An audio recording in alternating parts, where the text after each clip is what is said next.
തെന്നിന്ത്യൻ ഭാഷയിൽ വളരെ തിളങ്ങി നിന്ന താര സഹോദരിമാരാണ് ഉർവശിയും കൽപ്പനയും കലാരഞ്ജിനി. ഈ 3 നടിമാരും മലയാളികളുടെ പ്രിയപ്പെട്ട താരവുമാണ്. ഇതിൽ കൽപ്പന അന്തരിച്ചു. ഒട്ടനവധി നല്ല കഥാപാത്രങ്ങൾ ചെയ്ത് കൽപ്പന നമ്മെ വിട്ടുപോയി. ഉർവശി ഇപ്പോഴും സജീവമാണ്. മനോജ് കെ ജയനുമായുള്ള ദാമ്പത്യ ജീവിതത്തിലെ പൊരുത്തക്കേടുകൾക്ക് അപ്പുറത്ത് വിവാഹമോചനം നേടി അവരിപ്പോൾ മറ്റൊരു ജീവിതം നയിക്കുകയാണ്. പക്ഷെ ഇവിടെ പറയാനുള്ളത് ഈ സഹോദരിമാരെ കുറിച്ചല്ല. ഈ 3 സഹോദരിമാർക്കും കൂടി ഒരു സഹോദരൻ ഉണ്ടായിരുന്നു, പ്രിൻസ്. ഒരുപക്ഷെ പ്രിൻസിന് ഇന്നത്തെ തലമുറയിലുള്ള കുട്ടികൾക്ക് അറിയാൻ സാധ്യതയില്ല. 1979 പുറത്തിറങ്ങിയ സായുജ്യം എന്ന ചിത്രത്തിൽ ബാലതാരമായി അഭിനയിച്ചുകൊണ്ടാണ് പ്രിൻസ് അഭിനയ രംഗത്തേക്ക് എത്തുന്നത്. ജി പ്രേംകുമാറാണ് ഈ സായുജ്യം സംവിധാനം ചെയ്തത്. പിന്നീട് IV ശശിയുടെ കരിമ്പന എന്ന സിനിമയിലും 1000 അഭിലാഷങ്ങൾ എന്ന ചിത്രത്തിലും പ്രിൻസ് ബാലതാരമായി അഭിനയിച്ചിരുന്നു. പക്ഷേ ഒരു 90കളിലെ പ്രേക്ഷകർക്ക്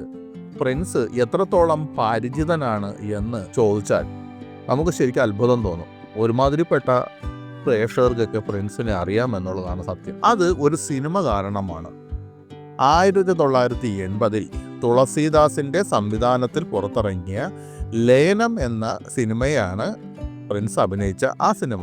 ഈ സിനിമയുടെ ഒരു പ്രത്യേകത, ഈ താര സഹോദരിമാരുടെ സഹോദരനാണ് പ്രിൻസ്. ആ പ്രിൻസ് എങ്ങനെയാണ് ഈ ലയനം എന്ന സിനിമയിൽ അഭിനയിച്ചതെന്ന് സ്വാഭാവികമായും എല്ലാ പ്രേക്ഷകർക്കുമുള്ള ഒരു സംശയമാണ്. കാരണം ഈ ലയനം ഒരു A സർട്ടിഫിക്കറ്റ് സിനിമയാണ്. കൗമാര സ്വപ്നങ്ങളെ ഇക്കിളിപ്പെടുത്തുന്ന അനവധി രംഗങ്ങൾ ആ സിനിമയിലുണ്ട്. ഒരു സാധാരണ പ്രേക്ഷകനെ തൃപ്തിപ്പെടുത്തുന്ന ഇക്കിളിപ്പെടുത്തുന്ന രംഗങ്ങൾ തന്നെയാണ് അതെന്ന കാര്യത്തിൽ സംശയവുമില്ല. മാത്രമല്ല ഈ സിനിമയിൽ പ്രധാന കഥാപാത്രങ്ങളെ, സ്ത്രീ കഥാപാത്രങ്ങളെ അവതരിപ്പിച്ചത് സിൽക്ക് സ്മിതയും അഭിലാഷയുമായിരുന്നു. ഒരുപാട് ഗ്ലാമർ രംഗങ്ങളുള്ള ഈ സിനിമ അക്കാലത്ത് വളരെ തരംഗം സൃഷ്ടിച്ച ഒരു A സർട്ടിഫിക്കറ്റ് സിനിമയായിരുന്നു. മാത്രമല്ല അനവധി തവണ, ഏകദേശം 90കൾ അവസാനം വരെ അനവധി തവണ റിലീസ് ചെയ്ത ഒരു സിനിമയും കൂടിയായിരുന്നു ലയനം. റിലീസ് ചെയ്തപ്പോൾ പോലും തിയേറ്ററിൽ ടിക്കറ്റ് കിട്ടാനില്ലാത്ത അവസ്ഥയുണ്ടായിരുന്നു എന്ന് ലയനം കാണാൻ പോയ പലരും പറഞ്ഞതായി അറിയാം. അതുകൊണ്ട് തന്നെ ആ സിനിമയിൽ പ്രധാന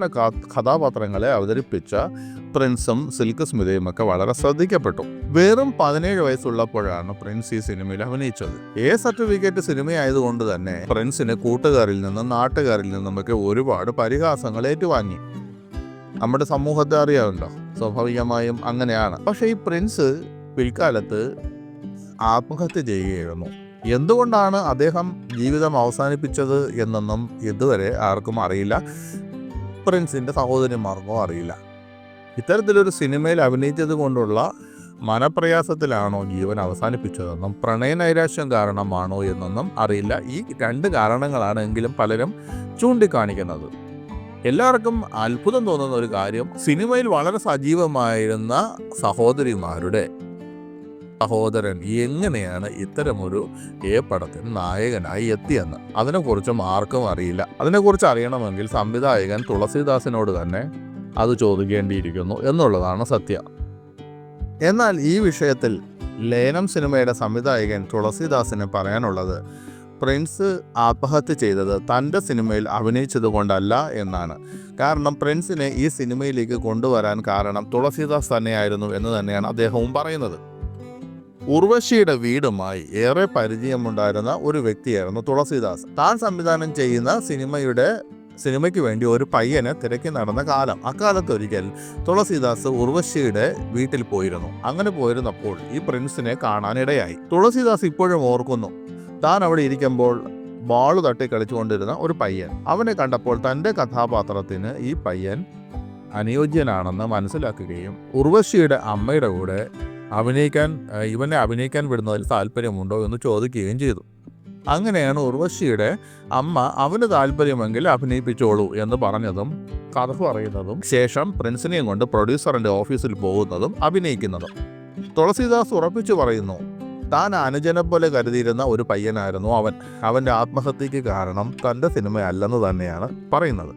എന്നാൽ പ്രിൻസിന് ഒരു പ്രണയബന്ധമുണ്ടായിരുന്നു. ആ പ്രണയനൈരാശ്യം കാരണമാകാം ആത്മഹത്യ എന്ന് തന്നെയാണ് തുളസീദാസും പറയുന്നത്. കാരണം ആ പ്രണയം പ്രിൻസിൻ്റെ കുടുംബത്തിന്, അതായത് ഉർവശിയുടെ കുടുംബത്തിന് ഇഷ്ടമല്ലെന്നും അതുകൊണ്ട് ആ പെൺകുട്ടിയും പ്രിൻസും ഒരുമിച്ചാണ് ആത്മഹത്യ ചെയ്തതെന്നാണ് തുളസീദാസും പറയുന്നത്.